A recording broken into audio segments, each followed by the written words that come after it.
This segment brought to you in association with Burger King.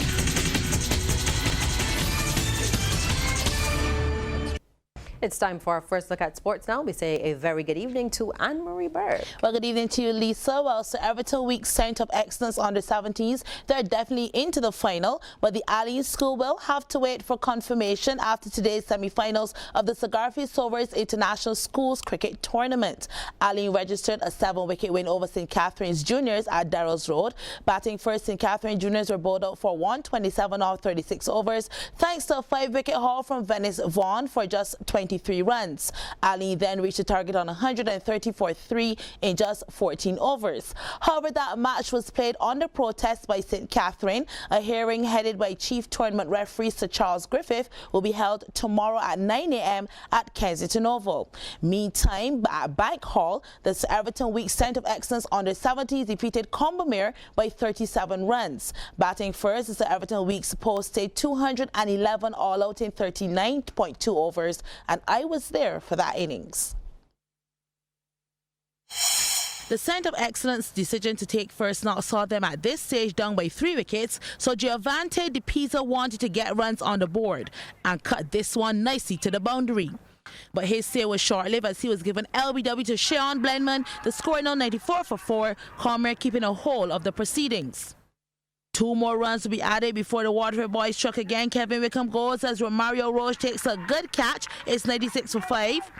That brought Renato Belgrave to the crease, and what a shot. It's out the ground for 6. And here he goes again. Talk about power, 6 more. At the other end, Thierry Walcott caught the boundary fever, and it's a 4. Look at this timing. Walcott goes for it, and it does go to the ropes. Having had 2 beautiful 6s, Belgrave was given his walking papers, caught by Nicholas Austin off the bowling of Jaden Leacock. His contribution 27. The score now 142 for 6. Wicket number 7 was that of Walcott, bowled by Shea Simmons for 31. It's now 171 for 7. Jabari Hunt was not at the crease, and he got a boundary to his name, nicely executed. Another wicket will fall though. That's Hunt. That's caught by Simmons. Matthew Ford, the bowler. Centre of Excellence now 181 for 8. More fireworks will come through. Mario Brathwaite, a quick fire shot off the wall for 4. Daniel Babb was on the other end and executed the play of the innings. It's going and gone. But that was all short-lived as first Brathwaite lost his wicket, bowled by Simmons, who claimed 3 for 35. Then Babb went the very same way, middle some lick out by Matthew Ford. It's all over. Centre of Excellence all out for 211 in 39.2 overs. Combermere then restricted to 174 all out, losing by 37 runs. Romario Roche top scored at 44, while Jabari Hunt took 3 for 33. Monday's final is set for Kensington Oval, and CBC TV8 will have live coverage from 11 a.m. Well, the Windies have won their first match of the one-day series with India A. They won match number 4 today by 5 runs at the Coolidge Ground in Antigua. Scores: Windies A 298 for 9 off 50 overs. Player of the match Roston Chase top scored with 84. India A 293 for 9 off their 50 with Azhar Patel taking 81 not out. India A lead the 5-match series 3-1. To track out for you now, Kyle Gale is into tonight's final of the men's 400 meters at the Pan American Under-20 Athletics Championships in San Jose, Costa Rica. Gale bought his spot after finishing 4th in Heat 1 of 3 in a time of 46.40 seconds. Anthony Hoyt Small did not make that cut when he clocked 47.40 in Heat number 2. Meantime, Sarah Bell failed to make the final of the women's 100-meter hurdles. Bell ran out of lane 6, finished 6th in Heat 2 with a time of 14.17 seconds. That time was an overall 12th place. And later tonight, Ronaldo Rock will be competing in the semi-finals of the men's under-20 800 meters. Well, the Dexter Marshall Football Academy has joined forces with the Brazilian Figueirense Football Club. Both entities signed a cooperation agreement yesterday in the presence of Brazil Ambassador to Barbados, Luis Gilberto Cesar de Andrade, at his office in Hastings. The partnership aims at developing a number of activities, such as an exchange program for coaches, players, and training stints in Brazil. Business Development Director of the Brazilian club, Luis Greco, says the club has a rich history. The last World Cup, Among the 23 players from Brazilian national squad, 2 players started their career at Figueirense. Roberto Firmino, that I think everybody knows, from Liverpool, and Filipe Luis, the left fullback from Atletico Madrid, also started his career at Figueirense. Then we are so respected in Brazil for our great use and for our expertise on identification, development, and promoting players worldwide.